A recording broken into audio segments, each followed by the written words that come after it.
பார்க்க போகிறோம். எபிரேயர்கள் நிருபம்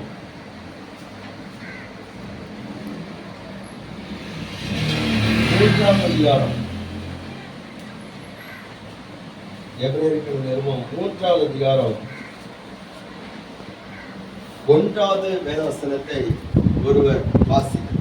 இப்படி இருக்க பரம அழைப்புக்கு பங்குள்ளவர்களாகிய பரிசுத்த சகோதரரே நாம் அறிக்கை பண்ணுகிற அப்போஸ்தலரும் பிரதான ஆசாரியருமாய் இருக்கிற கிறிஸ்து இயேசுவை கவனித்து பாருங்கள். அல்லேலூயா.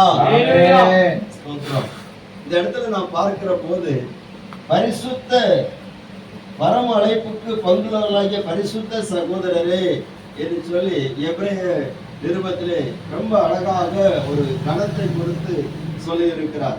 நீங்க எல்லாரும் பரம அழைப்புக்கு பங்குள்ளவர்களாகிய பரிசுத்த சகோதரர். அல்லேலூயா. நீங்க என்ன செய்யணுமா? நாம் அறிக்கை பண்ணுகிற அப்போஸ்தலரும் பிரதானாசாரியருமாகிய கிறிஸ்து இயேசுவை கவனித்து பாருங்கள். யாரை கவனித்து பார்க்கணும்? இயேசுவை கவனித்து பார்க்கணும். அப்ப நம்ம இயேசுவை கவனித்து பார்க்கிறோமா, வேற எதையாகிலும் கவனித்து பார்க்கிறோமா? இன்னைக்கு அநேக தேவனுடைய பிள்ளைகள், ஊழியத்தை செய்கிறவர்கள், சபை போதவர்கள் எல்லாரும் கவனித்து பார்க்க வேண்டிய இடத்தை கவனித்து பார்க்கிறது கிடையாது. அல்லேலூயா. எதெல்லாம் கவனிக்க கூடாதோ அது எல்லாவற்றையும் கவனித்துட்டே இருக்கும். யாரெல்லாம் கவனிக்க கூடாதோ அவங்கள நம்ம கவனிக்கிறோம். எதை நம்ம கவனித்து பார்க்க கூடாதுன்னு சொல்லி சொல்லப்படுற அதெல்லாம் கவனிச்சு பார்க்கிறோம். பாருங்க, ஏதேன் தோட்டத்துல பிரச்சனையே அங்கதான் இருக்கு. ஆண்டவர் சொன்னாரு அதை பார்க்கவும் கூடாது, ருசிக்கவும் கூடாது, தொடவும் கூடாதுன்னு சொன்னார். ஆனா இந்த அம்மாவுடைய கவனம் எல்லாம் எங்க இருந்துச்சு? அதுக்கு மேலதான் இருந்துச்சு. அல்லேலூயா. ஆமா, இந்த அம்மாவுடைய கவனம் அது மேல இருந்துச்சு. இந்த அம்மா புசிக்க கொடுத்த ஆதாமுடைய கவனம் ஃபுல்லா யார் மேல இருந்துச்சு? அல்லேலூயா. தெரியாதா? நீங்க தான் நல்லா வசனம் படிச்சவங்க. உங்களை விட நான் ரொம்ப தேர்னாலதான் கிடையாது. நம்ம எல்லாம் சேர்ந்த வசனம் தியானிக்கிறோம். அல்லேலூயா. எனக்கு தெரியாத நீங்க சொல்லி தரலாம், பிரச்சனை கிடையாது. நம்ம எல்லாரும் ஊழியக்காரங்க. அல்லேலூயா. கவனிங்க, அந்த ஆதாம் யாரை கவனிச்சிட்டு இருந்தாருன்னா ஏவாளை கவனிச்சிட்டு இருந்தார். ஏவாள் யாரை கவனிச்சிட்டு இருந்தாங்கன்னு சொன்னா அந்த ஸ்தோத்திரம் அந்த கனியை கவனிச்சிட்டு இருந்தாங்க. இவங்க 2 பேரையும் கவனிச்சிட்டு இருந்தா யார் தெரியுமா? பிசாசு. அல்லேலூயா. அப்போ இவங்க யாரை கவனிச்சிருக்கணும் தெரியுமா? தேவனை கவனிச்சிருக்கணும். அவரை கவனித்து பார்க்கணும். எப்பொழுது அவர் என்னிடத்தில் வருவார் என்று சொல்லி அவரை கவனித்து பார்க்கணும். எதை கவனிக்க கூடாதுன்னு சொல்லி கர்த்தர் சொன்னாரோ அதை கவனித்தாங்க. முழு உலகத்துக்கு பிரச்சனை வந்து. அல்லேலூயா. அல்லேலூயா. ஆதாமும் ஏவாளும் தேவனால் உருவாக்கப்பட்டவர்கள். ஸ்தோத்திரம். தேவனால் தம்முடைய சொந்த கரத்தினால் உருவாக்கப்பட்டவர்கள். தேவனால் தம்முடைய சொந்த நாசின் சுவாசத்தினால் ஜீவன் பெற்றவர்கள், ஜீவாத்மாவாக மாறினவர்கள். தேவன் தம்முடைய சொந்த கரத்தினால் அவர்களை ஆசீர்வதித்து பூமியை பழுகி பெருகி நீங்க நிரப்புங்க சொல்லி ஆசீர்வாதம் பெற்றவர்கள். அந்த ஆசீர்வாதம் பெற்ற தேவ ஜனங்கள் அந்த 2 பேர் தான் இருந்தாங்க. அவங்களால இந்த முழு உலகம் ஆசீர்வாதமா மாற வேண்டியது, முழு உலகம் பழுகி பெருக வேண்டியது, ஆளுகை செய்யப்பட வேண்டியது. இவருடைய கவனங்கள் எங்க இருக்கக்கூடாதோ அங்க இருந்துச்சு. யார பார்க்க கூடாத அவங்கள பார்த்துச்சு. ஸ்தோத்திரம். ஆனால் இவர்கள் தேவனை பார்த்திருந்தால், அவருடைய வார்த்தையை கவனித்திருந்தால் இந்த முழு உலகத்துக்கும் பிரச்சனை வந்திருக்காது. அன்றைக்கு அவருடைய கவனம் சிதறினபடினாலே அவருடைய கவனத்தை பிசாசு பயன்படுத்தி கொண்டான். இன்னைக்கும் கூட ஆண்டவர் நம்மளை ஸ்தோத்திரம் நம்மளை ரட்சித்திருப்பது எப்படி ரட்சித்திருக்கிறான்னு சொன்னா நம்மை அவரை கவனிக்க செய்து நம்மளை ரட்சித்திருக்கிறார். நம்ம யாரை கவனிச்சோம் தெரியுமா? சினிமா பார்க்கறத கவனிச்சோம், சினிமாக்காரங்களை கவனிச்சோம், அரசியல்வாதிகளை கவனிச்சோம். சோத்ரம் கண்ட ஆளுகள் எல்லாம் கவனிச்சு நம்ம ஆத்மாவை பாதாளத்துக்கு கொடுத்திருந்தோம். ஆனா இயேசு நம்மளை கவனித்தார். கவனிச்சாரா இல்லையா? ஆமா, ஆயத்துறையில உட்கார்ந்து இருந்தான் ஒருத்தன். மத்தேயு 9ஆம் அதிகாரம் 9ஆம் வசனம் வாசிங்க.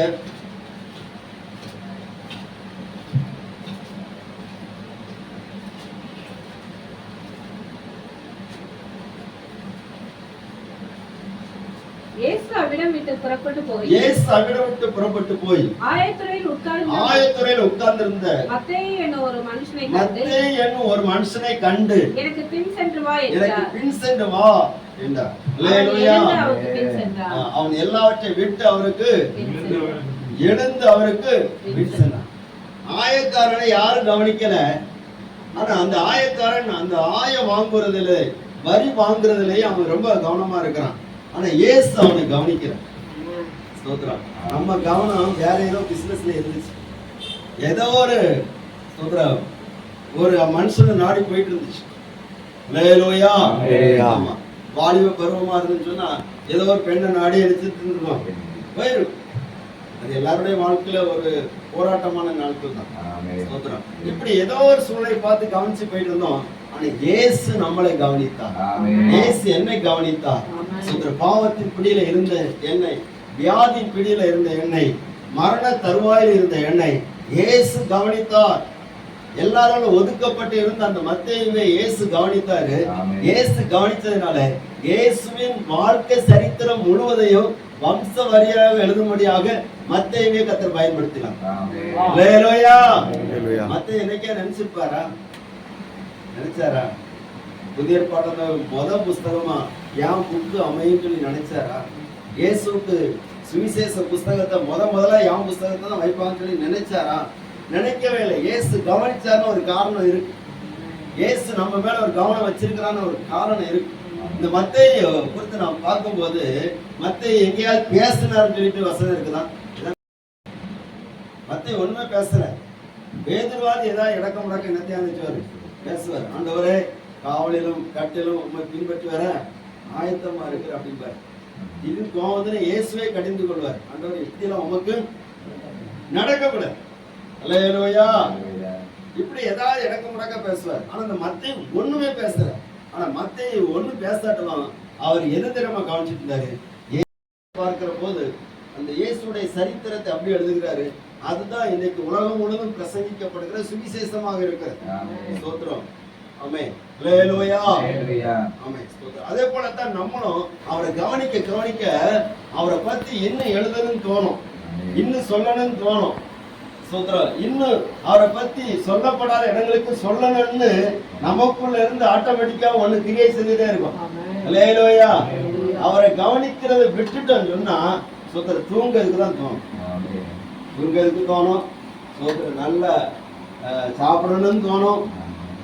அவரை கவனிக்கிறத விட்டுட்டோம்னு சொன்னா ஸ்தோத்திரம் நம்ம விழுந்து போனவனையே தான் பார்த்துட்டு இருக்கு. இந்த ஊழியக்காரரு சரியில்லை, அவர் இப்படி போயிட்டார் அப்படி போயிட்டாரு அப்படி போயிட்டாருன்னு சொல்லி நம்ம சொல்லியே நம்ம காலத்தை ஓட்டிடுவோம். ஏதோ நம்ம பெரிய நீதிமான் மாதிரி. ஹல்லேலூயா. ஹல்லேலூயா. இல்லை, இது வந்து ஒரு பொல்லாத அறிக்கை வேலைங்க.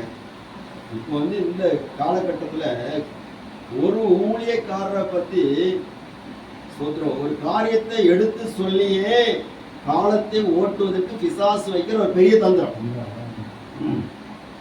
ஹல்லேலூயா. இப்போ இந்த கூட்டத்தில் நம்ம கூடி இருக்கிறோம், பக்கத்துமே பேசலான்னு சொல்லுவோம். வெளியில போனோன்னு இவரை பத்தி நமக்கு தெரியாதா? ஹல்லேலூயா. தயவு செய்து உங்களிடத்திலே அன்பா கேட்டுக்கொள்கிறேன், நம்ம எல்லாரும் செய்யப்பட வேண்டிய காரியம் மற்றவங்களை பற்றி பேசுறத கொஞ்சம் குறைச்சிட்டு அவரை கவனிக்கிறதுக்கு நம்ம நேரத்தை ஒதுக்கும். அவரை கவனிக்க கவனிக்க நம்ம ஷார்ப் ஆகிட்டே இருக்கும், நம்ம தெளிவடைஞ்சிட்டே இருக்கும். கரெக்ட். ஹல்லேலூயா. ஆமா, அவரை கவனிக்க ஆரம்பிச்சுட்டோம்னா அவர் நம்மளை கவனிப்பாரு. அவர் ஏற்கனவே நம்மளை கவனிச்சாரு, இப்போ கொஞ்சம் அப்படியே இருக்கிறாருன்னா அவர் என்ன பண்ணுவாருன்னா, நீ ஆகாதவனா இருக்கும்போது அவஸ்தைப்பட்டு இருக்கும்போது நான் உன்னை கவனிச்சு உன்னை கூப்பிட்டு உனக்கு சுகம் தந்து உனக்கு கடன் தந்து உனக்கு ஆகாரம் தந்து. ஹல்லேலூயா. எசேக்கியேல் 16வது அதிகாரத்தில் ஒரு சம்பவம் இருக்கு பாருங்க. என்னன்னா 2 ஸ்திரீகளை குறித்து சொல்றாரு. யாரு? அகோலால், அகோலிபாள். சரியா? அப்போ அவங்கள போய் சொல்லும்போது, நீ பிறந்த போது உன் நிலைமை எப்படி தெரியுமா இருந்துச்சு? நீ பிறந்த போது உன்னுடைய தொப்புள் கொடி அறுக்கப்படவில்லை. நீ பிறந்த மேனிலே கிடந்த, ரத்தத்துல கிடந்த, உன்னை யாருமே துணியில சுத்தல, அலங்கோலமா இருந்த, உன் கண்ணு உன் மேல இறக்கம் செய்ததுக்கு ஒருத்தர் கூட கிடையாது. அந்த நேரத்துல நான் உன்னை கடந்து போகிற போது உன்னை பார்த்த போது பிழைத்திரு பிழைத்திரு என்று சொன்னேன். இந்த வசனத்தை எடுத்தீங்க வாசிக்கலாம். எசேக்கியேல் 16 அதிகாரத்துக்கு கண்ணாடி கொண்டு வரல, கொஞ்சம் கண்ணு மங்கல. நான் உன்னை கடந்து போகிற போது பிழைத்திரு பிழைத்திரு என்று சொல்லி சொன்னேன். எடுத்தீங்களா? நான் சொல்ல வருகிற காரியம் வேற, ஆனா ஆண்டவர் என்னை இந்த பாதையில கொஞ்சம் நடத்துகிறதுனால உங்களுக்கு சொல்ல விரும்புகிறேன். எசேக்கியேல் 16 அதிகாரம் 16 உனக்காக பரிதபித்து இவைகளில் ஒன்றாகிலும் உனக்கு செய்ய ஒரு கண்ணும் உன் பேரில் இரக்கமாய் இருந்ததில்லை. ஒரு கண்ணும் உண்மையில் இரக்கமாய் இருந்ததில்லை. நீ பிறந்த நாளில் நீ அருவருக்கப்பட்டது எப்படி அருவருப்பா இருந்தியோ வெளியில் இறந்து விடப்பட்டாய். வெளியில தூக்கி போட்டுறாங்க. அருவருப்பை பார்த்து உன்னை தூக்கி வெளியே போட்டுறாங்க. நான் உன் அருகே கடந்து போகும் நான் உன் பக்கத்துல வரும்போது விதிக்கப்படுவதற்கு ஏதுவாக நீ உன் இரத்தத்திலே கிடந்ததை பார்த்து கிடக்கிற உன்னை பார்த்து பிழைத்திரு என்று உன் இரத்தத்தில் கிடக்கிற உன்னை பார்த்து பிழைத்திரு என்று சொன்னேன். உன்னை வயலின் பயிரை போல அநேகமாயிரம் பெருகும்படியாக வைத்தேன். பெரியவனாகி மகா சௌந்தர்யவதியனாகி இது ஒரு ஸ்திரியை குறித்து சொல்லப்பட்டிருக்கு. ரொம்ப விளக்கமா அதில் சொல்லப்பட்டிருக்கு. நம்ம அந்த ரொம்ப விளக்கத்துல நம்ம பார்த்தோம்னு கஷ்டமா இருக்கும். நம்ம விஷயத்தை மட்டும் சொல்றோம் பாருங்க. உன்னுடைய பிறந்த தோற்றத்தை பார்த்தோன்னா அது பாவம் நிறைந்ததா இருக்குது, அருவருக்கப்படத்தக்கதா இருக்குது. உன்னுடைய பிறந்த சமயத்துல நீ எப்படி பாவத்தோடு பிறந்தியோ, அருவருக்கப்படத்தக்க விதத்துல பிறந்தியோ, அதே போலதான் நீ இருந்த. யாரும் உன்னுடைய காரியத்தை பார்த்து உன்னை நல்வழி நடத்துவதற்கோ உனக்கு ரட்சிப்பின் வழியை சொல்வதற்கு யாரும் கிடையாது. ஆனா நான் உன் வழியாய் கடந்து போகிற போது, உங்க பகுதியா நான் கடந்து போகிற போது, உங்க ஊர் எதுன்னு எனக்கு தெரியாது. சோத்திரம், இது ஆவாரம் பெட்டி தானே? சோத்திரம். இந்த வழியா கடந்து போகிற போது இங்க இருக்கிற சிலர் ஆண்டவர் பார்க்கிறார்.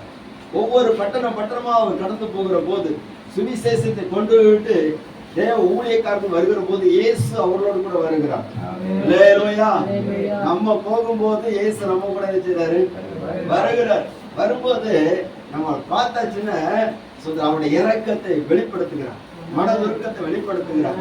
நீ சாக போகிற உன்னை பார்த்து நம்பிக்கையான வார்த்தைகளை சொல்லி நீ பிழைத்திரு, நீ சாக வேண்டிய அவசியம் இல்லை. வியாதியில கடந்து சாக போறேன்னு நினைக்கிறியா? நீ பிழைச்சிரு. நீ பிழைப்பதற்காக நான் உனக்கு ஜீவன் தந்திருக்கிற சொல்லி நம்மளை பிழைக்க பண்ணியிருக்கிறார். நம்மளை அவர் கவனிச்சதுனால பிழைக்க பண்ணியிருக்கிறாரு. அவர் எனக்கு பிழைப்பட்டதுனால அவர் ஸ்தோத்திரம் என் மேல் வைத்த அழைப்பை வெளிப்படுத்தினார். அந்த அழைப்பை வெளிப்படுத்தினதுனால அவர் சொல்லுகிறார், ஸ்தோத்திரம், நீ வளர்ந்து பெரியவளான போது உனக்கு நான் வஸ்திரங்கள் எல்லாம் போட்டு உன்னை அலங்கரித்து எல்லாரும் பார்க்கும்போது உன்னை நல்ல ஒரு அலங்காரமான தோற்றமாக உருவாக்கினேன். ஆனால் நீ என்னை கவனிப்பதற்கு பதிலாக நீ என்ன பண்ண, மரத்தை கவனிக்க பார்த்து விட்டாய், அந்நியர்களை கவனிக்க பார்த்து விட்டாய் சொல்லி ஆண்டவர் எசேக்கியேல் 16 அதிகாரத்திலே சொல்லுகிறத பார்க்க முடியும். வாசிக்கலாம்.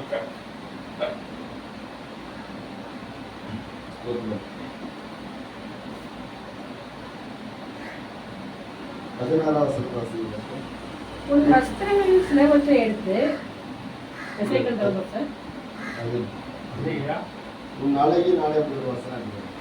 நான் உன் அருகே கடந்து போன போது உன்னை பார்த்து 12-13 வசனம்.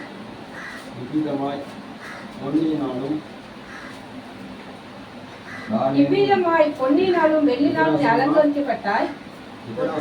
13 இவ்விதமாய் பொன்னினாலும் வெள்ளினாலும் நீ அலங்கரிக்கப்பட்டாய். உன் உடுப்பு மெல்லிய புடவையும் பட்டு சித்திரையாளர் அறிந்தது, மெல்லிய மாவையும் தேனையும் நெய்யையும் சாப்பிட்டாய். நீ மிகவும் அழகுள்ளவளாகி ராஜ்யத்தை சுதந்திரிக்கும் ஸ்லாக்கியத்தை பெற்றாய். உன் அழகினாலே உன் கீர்த்தி புறஜாதிகளுக்குள்ளே பிரசித்தமாயிற்று. நான் உன்மேல் வைத்த என் மகிமையினாலே அது குறைவற்றதாய் இருந்தது என்று கர்த்தராகிய ஆண்டவர் சொல்லுகிறார். அல்லேலூயா. அல்லேலூயா. அந்த வசனத்தை வச்சிடுங்க, நீங்க மாத்திராதீங்க. ஒரு அர்த்தம் நான் அந்த வசனம் நம்ம சொல்ல கஷ்டமா இருக்கு. கண்ணாடி கொண்டு வந்து மறந்து. அல்லேலூயா.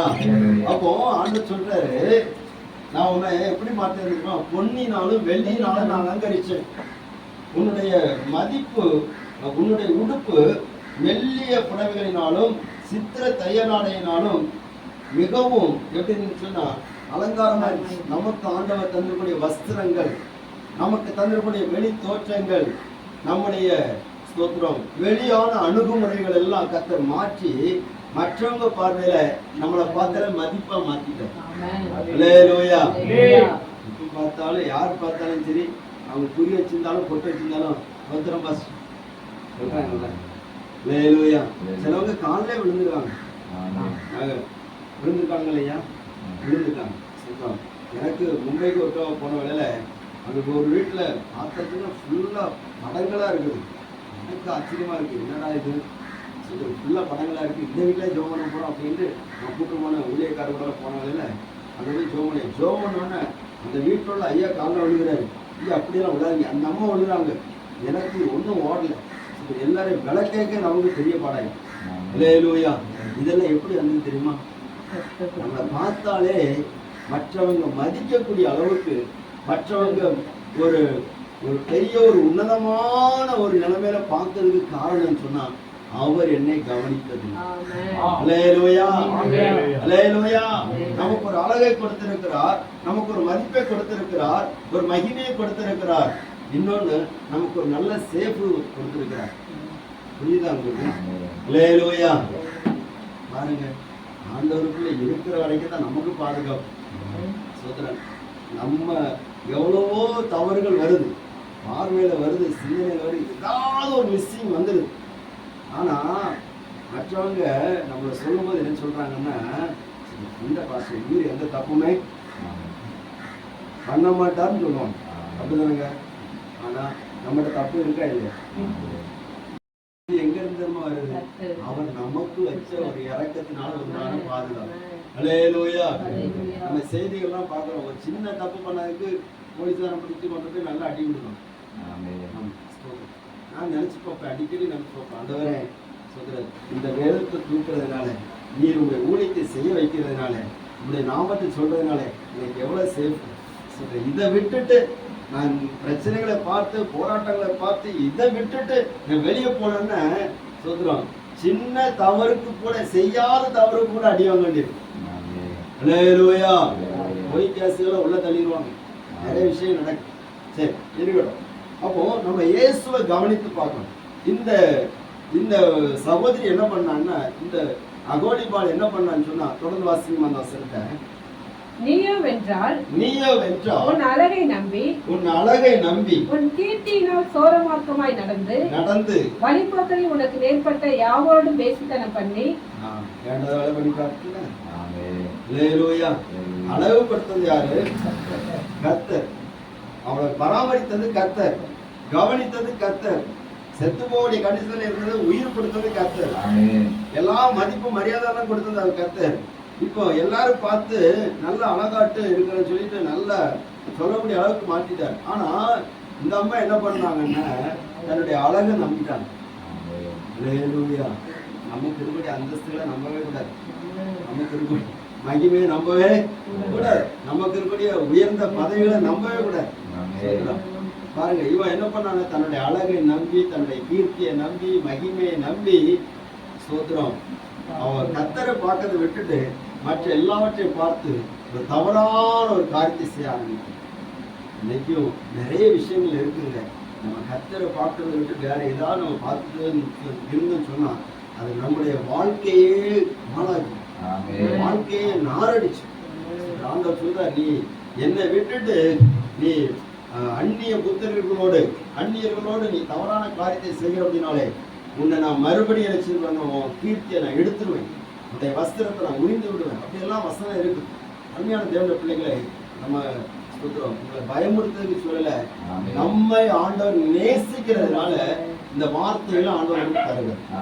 அல்லேலூயா, அல்லேலூயா. நம்ம யாரை கவனிக்கணும்? இயேசுவை கவனிக்கணும். மற்றவங்களை கவனிக்காதீங்க. மற்ற ஊழியக்காரர்களை கவனிக்க வேண்டாம், மற்ற மனிதர்களை கவனிக்க வேண்டாம், நமக்கு இருக்கக்கூடிய மதிப்புகளை கூட நம்ம கவனிக்க வேண்டாம். இயேசுவை கவனிச்சாச்சுன்னா எல்லாவற்றையும் சரியாக்குவார். பாருங்க, அப்ப இயேசுவை கவனித்து பாருங்க சொல்லப்பட்டிருக்கிறது. அப்ப வேத புஸ்தகத்துல இயேசுவை கவனிக்கிற போது ஒரு காரியத்தை நாம் காண முடியும். அது என்ன விஷயம்? சீசர்கள் இயேசுவோடு கூட இருந்தவர்கள், அவர்கள் இயேசுவை பார்க்கிற போது அவரை கவனித்து பார்க்கிறாங்க. கவனித்து பார்க்கிற போது ஒரு காரியம் அவங்களுக்கு ரொம்ப வித்தியாசமா இருந்துச்சு. அது என்ன விஷயம் என்பதை நம்ம பார்க்கும்போது லூக்கா சுவிசேஷம் 11வது அதிகாரம்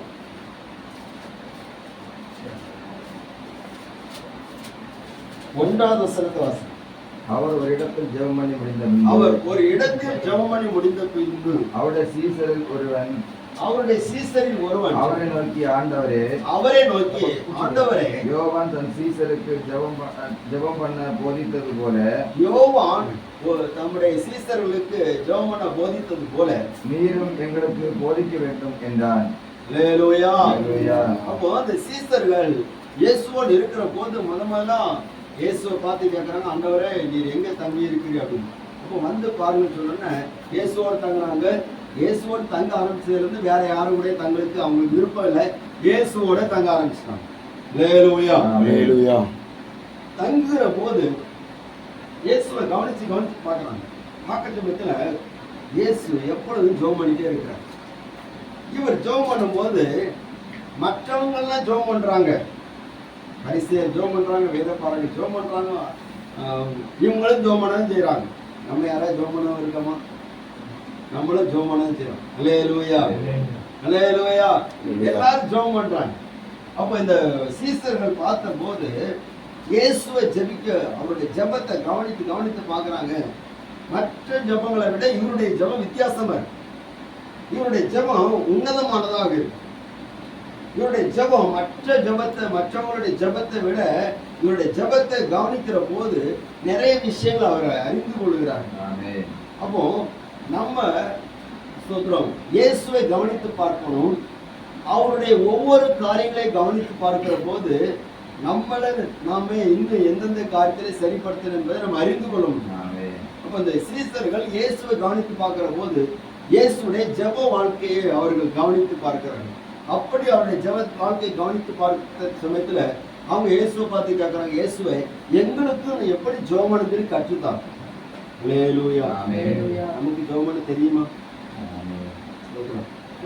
நமக்கு ஜெபம் பண்ண தெரியும், நல்லாவே ஜெபம் பண்ண தெரியும்.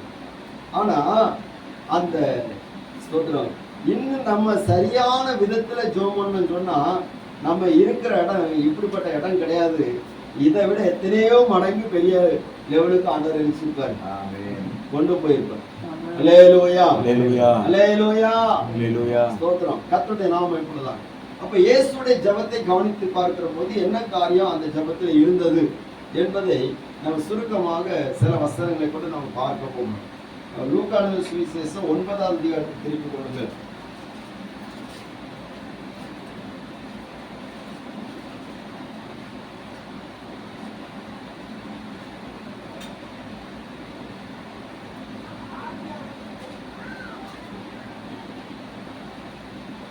ஒன்பதாவது அதிகாரம் 29வது வசனம். அவர் ஜெபம் பண்ணுகையில் 28வது வசனமா? இந்த வார்த்தையை அவர் சொல்லி ஏறக்குறைய 8 நாளான பின்பு அவர் பேதுருவையும் யோவானையும் யாக்கோபையும் கூட்டிக் கொண்டு ஜெபம் பண்ணுவதற்கு ஒரு மலையின் மேல் ஏறினார். கவனிங்க, எல்லாரும் கொஞ்சம் கவனிங்க. அப்போ இயேசுடைய ஜெபத்தை நம்ம கொஞ்சம் கவனிச்சு பார்க்கும்போது அவர் ஜெபம் பண்ணும்படிக்கு ஒரு மலையின் மேலே ஏறினார். இயேசுவை விட பிஸியான ஊழியக்காரங்க யாரும் கிடையாது. அல்லேலூயா. ஆமா, இயேசுவை விட பிஸியா ஊழியம் செய்யறவங்க நம்ம ஒண்ணும் கிடையாது. ரெஸ்ட் எடுக்க வேண்டிய நேரத்துக்கு நல்ல ரெஸ்ட் எடுக்கிறோம், சாப்பிட வேண்டிய நேரத்துக்கு நல்லா சாப்பிட்றோம், தூங்க வேண்டிய நேரத்துக்கு நல்லா தூங்குறோம். எங்கேயாவது கல்யாண வீடு எந்த வீடுனாலும் நம்ம விட மாட்டோம், எல்லா வீடுக்கும் கரெக்டாக வச்சிடும் போயிடும். நானும் சோத்துறோம். இயேசுவுக்கு அவருக்கு சாப்பிட கூட என்ன இல்லை, நேரம் இல்லை. அவருக்கு நித்திரை பண்ணதுக்கு நேரம் இல்லை.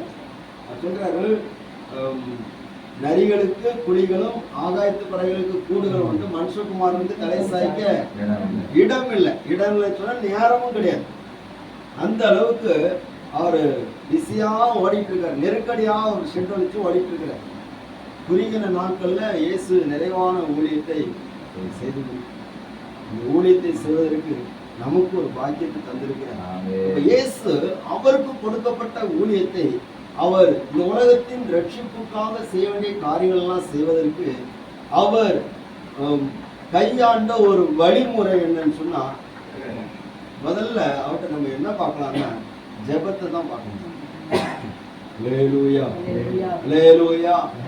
இன்னைக்கு நம்ம ஜெபம் பண்ணுகிறோம், இயேசு மாதிரி ஜெபம் பண்ணதுக்கு அந்த அளவுக்கு நம்ம ஜெபிக்கிறதுல கொஞ்சம் எங்களுக்கு நேரம் சொல்றோம்.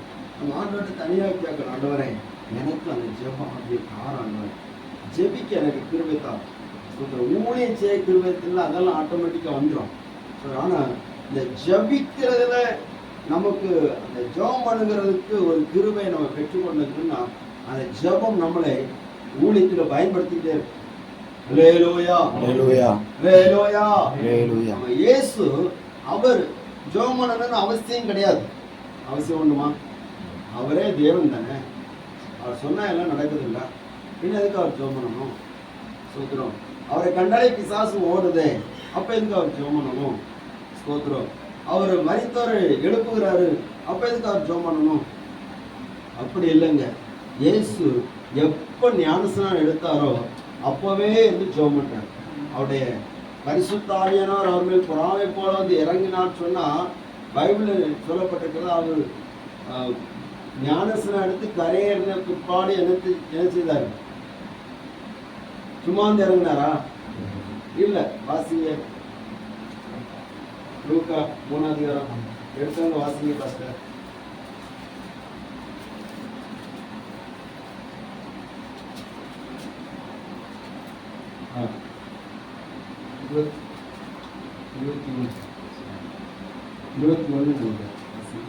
ஜனங்கள் எல்லாரும் ஞானஸ்நானம் பெற்ற போது இயேசு ஞானஸ்நானம் பெற்று ஜெபம் பண்ணுகையில் வானம் திறக்கப்பட்டது. இயேசு ஞானஸ்நானம் பெற்று ஜெபம் பண்ணுகையில் என்ன திறக்கப்பட்டது? வானம் திறக்கப்பட்டது.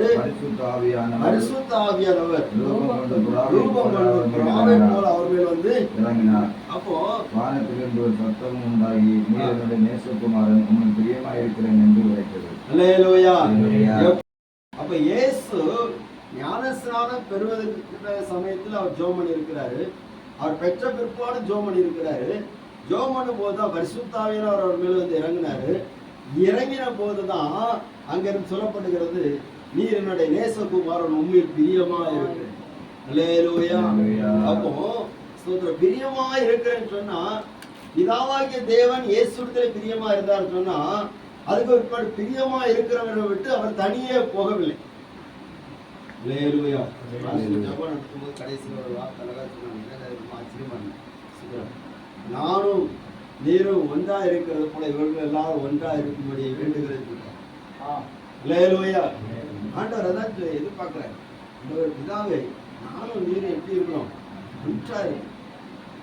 இந்த ஒன்றா இருக்கிறத உடைக்கிறதா பிசாசுக்கு வேணும். அல்லேலூயா. உடைக்கிறதா பிசாசுக்கு வேலை. ஃபர்ஸ்ட் நீங்க இதை விட்டுறாதீங்க, சரியா? சோதரம். உடைக்கிறவனை கவனிக்காதீங்க, உருவாக்குறவனை கவனிங்க, சரியா? அவர் உருவாக்குனவர் அவர் மறுபடியும் உருவாக்குவார். அதனால அவரை கவனிச்சுட்டா போதும்.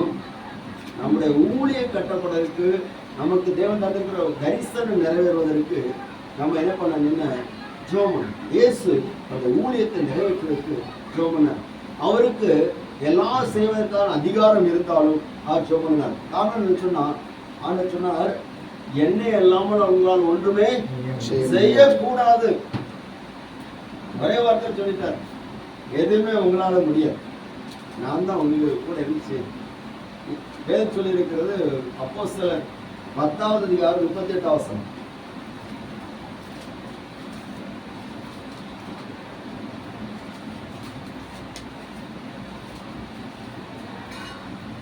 நசரேயனாகிய இயேசுவை தேவன் பரிசுத்த ஆவியினாலும் வல்லமையினாலும் அபிஷேகம் பண்ணினார். தேவன் அவரோட கூட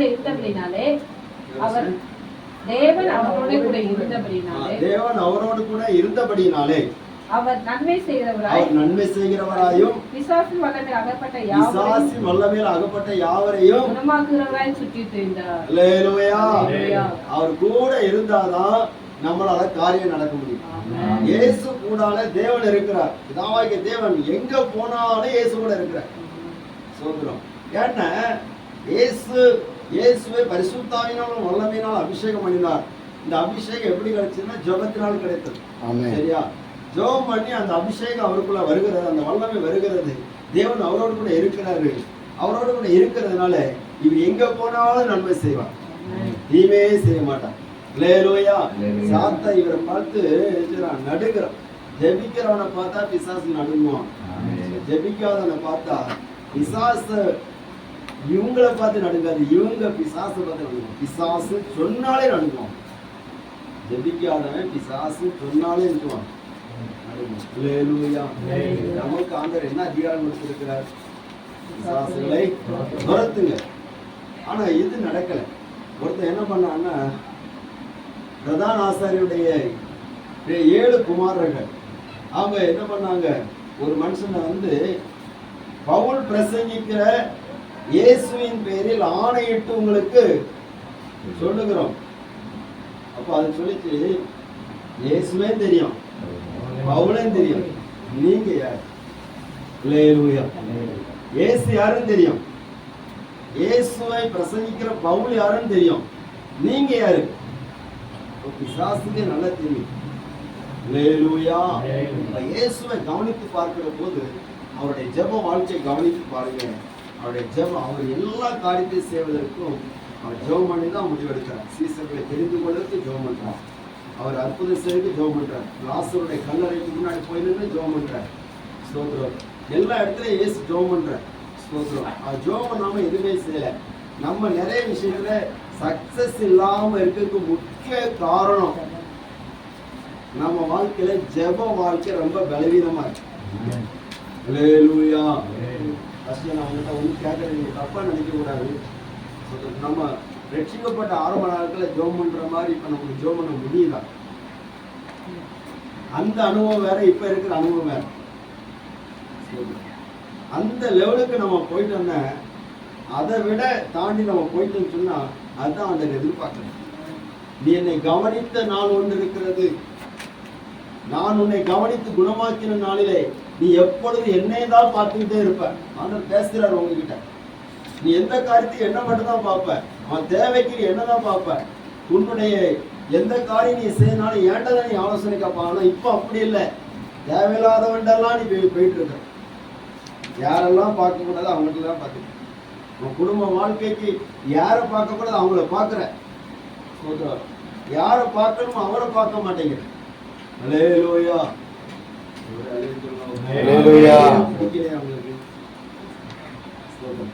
அவர் சொல்றாரு, உங்களுக்குள்ள யாதொருவனுக்கு வழக்கு உண்டானால் நீங்க ஏன் உலகத்துல போய் பாக்குறீங்க? உலக மனுஷத்தை எதுக்கு போறீங்க? உங்களுக்குள்ளாலேயே நீங்க நினைச்சலாம் தீர்ப்பு கொள்ளலாம். ஏன்னா நம்ம தான் தேவதூதர்களை நியாயம் தீர்க்க போறோம் அப்படின்ட்டு அவர் சொல்ற.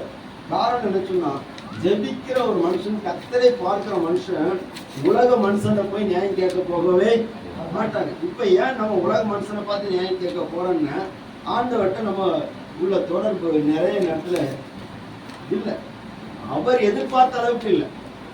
அல்லேலூயா. அல்லேலூயா. அல்லேலூயா. அல்லேலூயா. பர்சனல் சொல்லுங்க, நீங்க தப்பா நினைக்க கூடாது. நான் சொல்ல ஒரு உதாரணம் பாருங்க. இந்த இடத்துல ஒரு போர்ஷன் வந்து நமக்கு 6 மணிக்கு கொடுக்கப்பட்டிருக்கு. சரியா? இந்த இடத்துல நம்ம பண்ண மீதி அங்க எவ்வளவு இடம் இருக்கு. இந்த இடம் எப்படி குறிக்கிற இடமாக ஆராதனை கொடுக்கப்பட்டிருக்கிறது. இதே போல நம்முடைய ஜெப வாழ்க்கை ஒரு குறிக்கிற இடத்துல தான் ஆண்டவர் கொடுத்துருக்கோமே தவிர பெரும் பகுதிகள் வீணாக இருக்கு. உலக கவலைக்கு கொடுக்கிறோம், அதுக்கு தேவையில்லாததுக்கெல்லாம் கொடுத்து வச்சிருக்கிறோம். ஆண்டவர் நாளில் துக்கத்தோடு அதை நம்மிடத்துல சொல்லுகிறார், நீ என்னை கவனித்துப்பார், நான் எப்படியெல்லாம் ஜெபம் பண்ணியிருக்கேன். ஸ்தோத்திரம். இந்த ஆண்டவர் இந்த 3 பேரை எதுக்கு கூப்பிட்டு போனார்? எதுக்குமா கூப்பிட்டு போனாங்க? ஜெபம் பண்ணதுக்கா? ஜெபம் பண்ணது பார்க்கறதுக்கா? ஜெபம் பண்ணது கூப்பிட்டு போனாங்க. சரி, இவங்க ஜெபம் பண்ணாங்களா? இல்ல. பாருங்க, ஆனா அவர் ஜெபம் பண்ணதையாவது கவனிச்சிருக்கலாம். அல்லேலூயா. அது கூட செய்யல.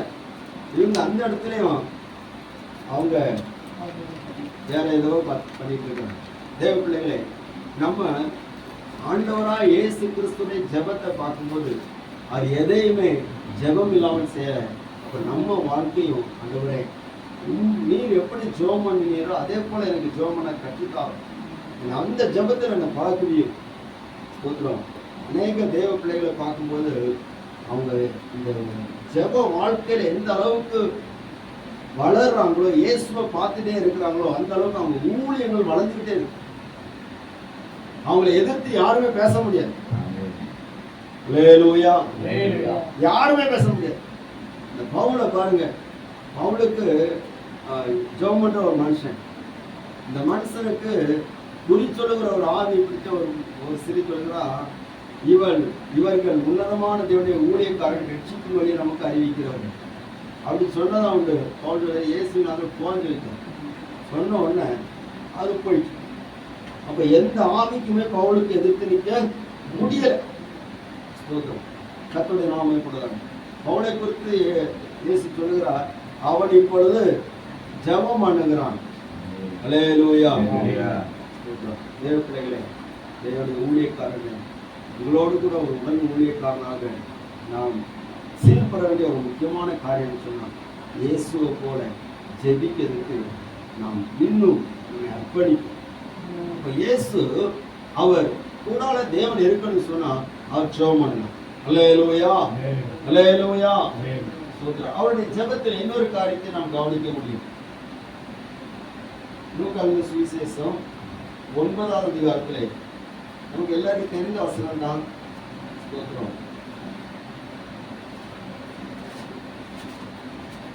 ஜெபம் பண்ணும்போது 30வது வாசிங்க. அன்றையும் மோசே எலியா என் 2 பேரும் மகிமையோடு காணப்பட்டு அவருடைய சம்பாஷணை பண்ணி அவர் எருசலேமில் நிறைவேற்ற போகிற அவருடைய மரணத்தை குறித்து பேசிக் கொண்டிருந்தார்கள். அல்லேலூயா. அவங்க என்ன பேசினாங்க? என்ன பேசினாங்க?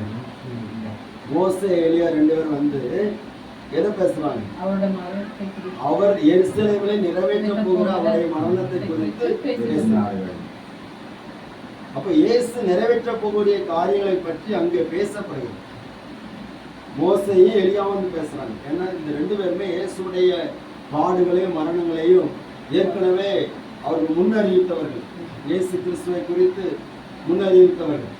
அதை நம்ம வேத வாக்கியங்கள் ஆராய்ந்து பார்க்கிற போது அதை நம்ம அறிந்து கொள்ள முடியும். அப்போ இந்த இடத்துல நம்ம பார்க்கிற ஒரு காரியம் சொன்னா, முதல்ல அவர் ஜெபம் பண்ணும்போது இதாகிய தேவனோடு தன்னுடைய ஐக்கியத்தை நினைச்சார், சரிப்படுத்தினார், பலப்படுத்துகிறார். அல்லேலூயா. சரிப்படுத்துகிறார் சொல்றாங்க, பலப்படுத்துகிறார் நல்லது. பலப்படுத்துகிறார்.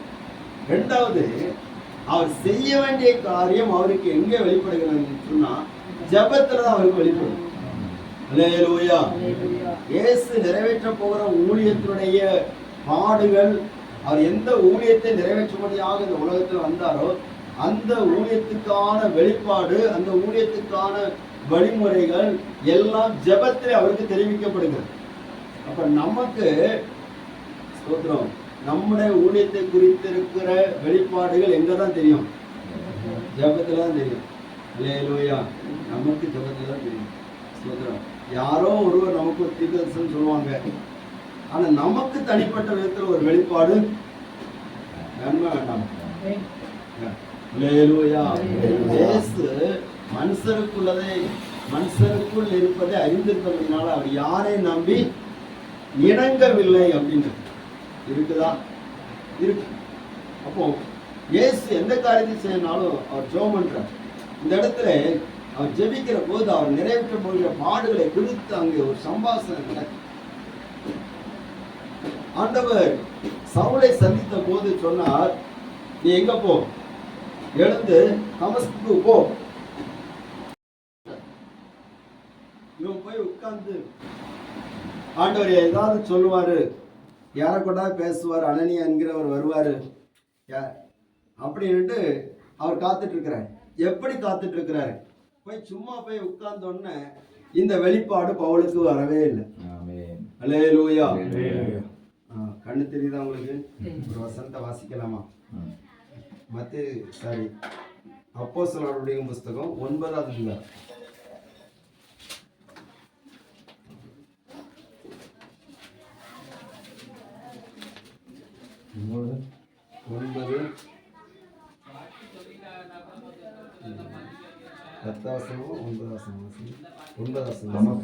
அவன் 3 நாள் பார்வை இல்லாதவனாய் புத்தியாமலும் குடியாமலும் இருந்தான்.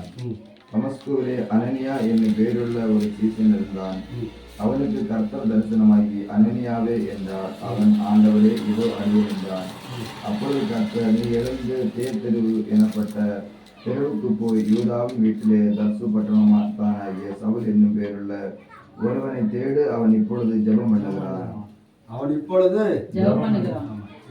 யார் சொல்றா? கர்த்தர் சொல்ற. அவன் இப்ப ஜெபம் பண்றான் அப்படின்னு சொல்றான். இதுதாங்க ஆண்டவர் நம்மளை குறித்து கொடுக்கக்கூடிய ஒரு நல்ல ஒரு சர்டிபிகேட். இப்போ அவன் ஜெபம் பண்றான். நம்மளை குறித்து ஆண்டவர் சொல்லுவாரா? இப்போ அவன் ஜெபம் பண்றான். ஏன் ஜெபம் பண்ணாருன்னா, ஆண்டவர் எனக்கு என்ன சொல்லுவாரு? ஒரு ஊழியக்காரனை உனக்கு சொல்லப்படும் சொல்லி சொல்லப்பட்டிருக்குது, என்ன சொல்லுவார் சொல்லி இவன் யார்கிட்ட கேட்டுட்டு இருக்கிறான்? ஆண்டவரே அந்த பேசுன்னு சொல்லி யார்கிட்ட கேட்டுட்டு இருக்கிறான்? கர்த்தரிடத்துல கேட்டுட்டு இருக்கிறான். ஆண்டவரே அங்க தமஸ்கு போயாச்சு, அங்க சொல்லப்படும் சொன்னீரே, என்ன சொல்ல போகுது அப்படின்னு. அப்போ ஆண்டவர் என்ன பண்றாருன்னா, இன்னொரு இடத்துல இருந்து அனனியாவை அனுப்புறார். அல்லேலூயா. அனனியா வந்து அவன் மேல கையை வைத்து ஜெபம் பண்ணி சொல்றாரு, சகோதரனாகிய சவுலே, நீ வருகிற வழியில ஆண்டவர் இயேசு உன்னை சந்தித்தாரு, அவர் உன்னை குணமாக்க போகிறாரு, ஸ்தோத்திரம், அதுக்காக தான் என்னை அனுப்பினார் அப்படின்னு சொல்லிட்டு சொல்லி ஸ்தோத்திரம் இந்த சவுலை குறித்து இருக்கிற காரியங்களை வெளிப்படுத்தி ஸ்தோத்திரம் இந்த அனனியா ஜெபம் பண்றார். அப்பொழுது ஒரு விடுதலை கிடைக்கிறது பாருங்க. அப்ப நமக்கு எந்த வெளிப்பாடு யாருனாலும் வந்து சொல்லணும்னாலும் நமக்கும் ஆண்டவருக்கு ஒரு தொடர்பு இருக்கணும். அந்த தொடர்புல அவர் நமக்கு என்ன சொல்லுகிறாரோ அதை சார்ந்தா மற்றவங்க நமக்கு சொல்லணும். அல்லேலூயா. புரியுதா உங்களுக்கு? ஸ்தோத்திரம். நம்ம தரிசனத்துக்கு மாறாக யாராவது சொல்லியாச்சுன்னா ஏற்றுக்கொள்ளாதீங்க, குழப்புவாங்க. ஸ்தோத்திரம். ஒரு மாசத்துக்கு முன்னாடி நாங்க 40 நாள் பிரேயர் வச்சிருந்தோம் சபையில். அப்போ ஒரு ஊழியர் வந்தார். வந்து 2-3 பேர் வந்தாங்க. அதில் ஒருத்தர் வந்து ஜெபம் பண்ணார். ஜெபம் பண்ணும்போது என்னோட சொன்னார், ஆவியானவர் ரொம்ப துக்கப்படுறார் அப்படி. என்ன விஷயம் கேட்டா, என்ன நீங்க இருக்கிற இடம் இது கிடையாது, நீங்க இருக்கிற இடம் இது கிடையாது, உங்களை ஆண்டவர் வேற எங்கேயோ வச்சிருந்தாரு, நீங்க தேவையில்லாம இந்த இடத்துல வந்துருக்கீங்க. 18 வருஷமா இருக்கிறோம். சரி, நாங்க போகணும்னு நினைச்ச பிறகு கூட இயேசு எங்களை போக விடலை. அல்லேலூயா. அவங்க எத்தனை பேர் வந்துட்டு போயிட்டாங்க, இருக்கணும்னு நினைச்சவங்களாம் போயிட்டாங்க. ஆனா நாங்க போகணும்னு நினைச்சவங்கள போக விடலை, அங்கதான் உட்கார வச்சிருக்காரு. சோத்ரா. அல்லேலூயா. நீங்க எத்தனை தடவை போகணும்னு நினைச்சீங்களா? நீங்க நினைச்சீங்களா என்ன தெரியாது. சோத்ரம். ஆனா நம்ம போகணும்னு நினைச்ச பிறகு அவர் விடலை, அவர் பிடிச்சி உட்கார வச்சிருக்காரு. அப்ப இன்னொரு ஆள் வந்து சொல்றாரு, நீங்க இருக்கிற இடம் எதுவும் கிடையாது. திடீர்னு உங்கள்கிட்ட வந்து யாராவது சொல்லுவாங்க, ஃபர்ஸ்ட் நல்ல திருரசிகள் யாராவது சொல்லுவாங்க, ஃபர்ஸ்ட் உங்கள்கிட்ட வந்து சொல்லுவாங்க, நீங்க இல்லையா யாருனாலும் வந்து சொல்லிட்டு போட்டு அவர் யார் மேல வச்சிருக்கூடிய திட்டத்தை அவர் நிறைவேற்றணும்னா சூத்திரம் அவருக்கு நமக்கு ஒரு தொடர்பு இருந்துட்டே இருக்கணும். இயேசுவுக்கு அவர் நிறைவேற்ற போகிற பாடுகளை பற்றி தெளிவான ஒரு வெளிப்பாடு இருந்துச்சு. அதுதான் அவர் சொல்லிட்டே இருந்தார். மனுஷகுமார மனுஷ கையில ஒப்பு கொடுக்கப்படுகிறார், அவர் மரிப்பார், 3ஆம் நாள் உயிரோடு எழும்புவார். இதை ஒருத்தர் டைவர்ட் பண்றான். இயேசுவே இதெல்லாம் உமக்கு நடக்கவே கூடாது. கொஞ்ச நேரத்துக்கு முன்னாடி தான் நீர் தேவனுடைய குமாரன் சொன்னாரு பேதுரு. அதுக்கு அடுத்த சொல்றாரு இதெல்லாம் உமக்கு நடக்கக்கூடாது, இந்த கஷ்டம் உமக்கு வரக்கூடாது. இயேசு ஒரே வார்த்தை, எனக்கு பின்னாகவோ சாத்தானே. எத்தனை பேரை நம்ம விரட்டி இருக்கோம்? ஒருத்தரை விரட்டினா கிடையாது. அல்லேலூயா. மனசுக்குள்ளேயா சொல்லியிருக்கோமா? நம்ம தரிசனத்தை கெடுக்கக்கூடியவங்களை யாரையாவது சில நேரத்துல சில ஆட்களை நம்ம கொஞ்சம் தூரமா தான் வைக்கணும். எல்லாரையும் கூட்டணி மாற்றடியா வச்சு நம்ம கெடுத்துக்கிட கூடாது. இயேசு அவர் கூட்டணி 12 பேர் இருந்தாலும் 70 பேர் இருந்தாலும் 120 பேர் இருந்தாலும் அவர் ஜெபம் பண்ணும்போது தனியாக ஜெபம் பண்ணார். அல்லேலூயா. அவருக்கும் பிதாகிய தேவனுக்கும் உள்ள அந்த கனெக்ஷன்ல அவர் யாரையும் கொண்டு வரல. ஸ்தோத்திரம். நம்ம என்னன்னா கூடாலே ஒண்ணு கொண்டுட்டு போறோம். என் வீட்டுல என் ஒய்ஃபு ஜெபம் பண்ணதுக்கு கூடால ஒண்ணு வச்சிருப்போமே, அதை கொண்டு போனாலே கோபமா வரும், திட்டிக்கிட்டே இருப்பாங்க. ஸ்தோத்திரம். என்ன பண்ணதுக்கு? ஸ்தோத்திரம். ஆனா நான் ஒரு தீர்மானம் எடுத்தேன், அந்த சோப்பு டப்பாவை தூக்கி ஒதுக்கி வச்சிரு கொஞ்சம் நேரத்துக்கு ஜெபம் பண்ணுவோம். அல்லேலூயா. ஸ்தோத்திரம். இப்ப எல்லா பிரச்சனையுமே அதுல தான் வருது. அதை கொஞ்சம் ஒதுக்கி வச்சுட்டு ஜெபம் பண்ணாச்சுன்னா அதுல கூட தேவ பிரசனமே தனி. அல்லேலூயா. இப்ப அது இல்லாம யாராவது ஜெபம் பண்றோமா? நீங்க ஜெபம் பண்ணீங்கன்னு சொல்லுங்க பார்ப்போம். ஃபர்ஸ்ட் நீங்க அப்படி ஜெபம் பண்றீங்களா? ஃபர்ஸ்ட் ஸ்தோத்திரம். நம்ம அந்த காரியத்தில் தவறுறாங்க. அப்போ நம்ம ஒதுக்க வேண்டியதை ஒதுக்கணும், விளக்க வேண்டியதை விளக்கணும். மோசே பார்த்து கர்த்தர் சொல்றாரு, நீ இந்த மலையில வரும்போது உன்னோடு கூட ஒருத்தனும் வரவே கூடாது. இந்த மலையில எங்கும் ஒரு ஆடு மாடு கூட நிற்கக்கூடாது. நான் உன்கிட்ட பேசுறதுக்கு அது இடைஞ்சலா இருக்கும். நான் உன்னை குறித்து சொல்ல வேண்டிய திட்டத்துக்கு அது இடைஞ்சலா இருக்கும். உன் கவனத்தை சிதறடிக்கும். நம்ம கவனத்தை பிசாசு சிதறடிச்சுட்டே இருக்கிறான். நம்ம கவனிக்க வேண்டியவரை கவனிக்க விடாம சிதறடிச்சுட்டே இருக்கிறோம். நம்ம எல்லாரும் சேர்ந்து ஜெபிக்க போறோம். சோதரர். அல்லேலூயா. முதல்ல அவருக்கு நமக்குள்ள தொடர்பு சரியானுன்னு இயேசு மாதிரி ஜெபிக்க ஆரம்பிக்கும். ரெண்டாவது, நம்மளை கொடுத்த ஆண்டவர் வைத்திருக்க திட்டத்துல தெளிவு வேணும்னா ஜெபம். அல்லேலூயா. நம்ம அப்படியே ஸ்ட்ராங்கா இருந்துட்டோம்னு சொன்னா யாரும் நம்மளை டைவர்ட் பண்ணவே முடியாது. ஸ்தோத்திரம். யோவான் ஸ்நானன் அவரை குறித்து சொல்லப்பட்டிருக்கிறது, அவர் பிரசங்கம் பண்ணும் போது ஆள் இருக்கிற இடத்துல போய் பிரசங்கம் பண்ணல. எங்க போய் பிரசங்கம் பண்ணாரு? ஆமா, பைபிள் அவரை குறித்து சொல்லுது, அவர் ஒரு அற்புதமும் செய்யணும்.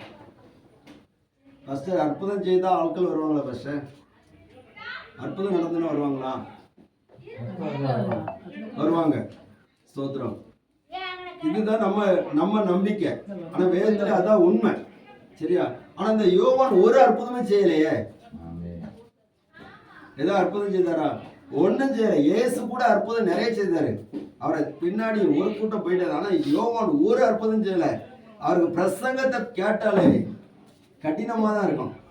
ஸ்தோத்திரம். ஏதாவது அதிகாரிகள் வந்தாச்சுன்னு அவர் நம்ம என்ன நினைச்சிருவோம், சகோதரே கர்த்தர் இந்த தலைவர் வந்திருக்கிறாரு, அவங்களெல்லாம் ஊர் தலைவர், அவங்களாம் ஊருப்பட்ட வேண்டாதெல்லாம் பண்ணியிருப்பாங்க, எத்தனை பேரை கொண்டிருப்பாங்க, எத்தனை பெண்களை கொஞ்சம் கஷ்டப்படுத்தியிருப்பாங்க, இதெல்லாம் நடந்திருக்கும். ஆனால் அவங்கள கூப்பிட்டு நம்ம கனப்படுத்துவோம்.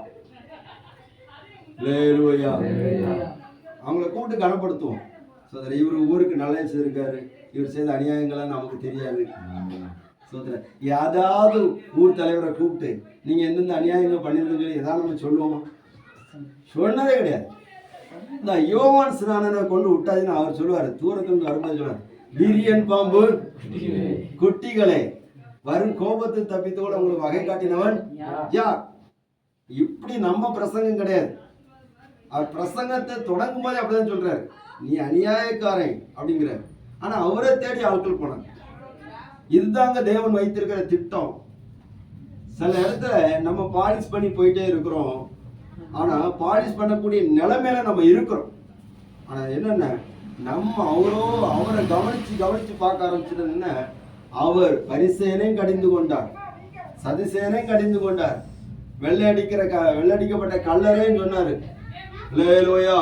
தேவாலயத்துல அசுத்தத்தை கண்டதுன்னு சாட்டை எடுத்து அடிச்சு வரட்டினார்.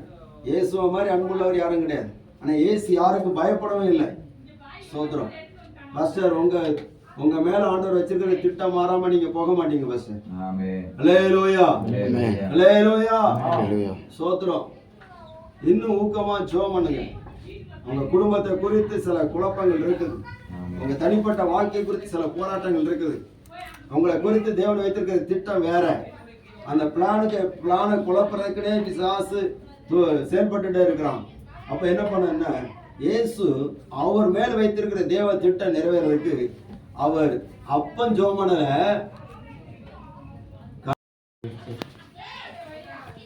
அவர் ஜெபம் பண்ணுகையில் அவருடைய முகரூபம் மாறிற்று, அவருடைய வஸ்திரம் வெண்மையாகி பிரகாசித்தது. அல்லேலூயா. முதல்ல பாக்குறோம் ஜெபம் பண்ணும் போது பிதாவாகி தேவனோடு நல்ல ஒரு தொடர்பு உண்டாகிறது. இரண்டாவது பாக்குறோம் அவர் மேல் வைத்திருக்கிற தேவ திட்டம் நிறைவேறுகிறது. மூன்றாவது இன்னொரு காரியத்தையும் அவருடைய ஜெபத்துல நம்ம பார்க்க முடியும். அந்த முகரூபம்லாம் மாறிட்டு, அல்லேலூயா, அந்த தோற்றமே மாறிட்டு, ஸ்தோத்திரம், மறுரூபமாக்கப்பட்டார். இதுலயும் 3 காரியம் சொல்லலாம். முதல்ல அவருடைய முகரூபம் மாறிட்டு, வஸ்திரம்லாம் மாறிட்டு, அவர் மறுரூபமான நிலைமையில அவர் காணப்படுகிறார்.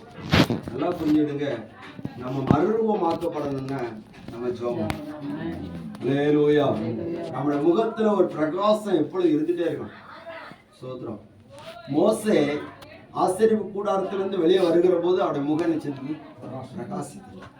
அப்ப நம்ம அதிகமா ஜெபம் பண்ணும் போது நம்ம முகம் பிரகாசிக்கும். அந்த முகம் பிரகாசித்து தேவதூதனை போல மாறி வருகிறது.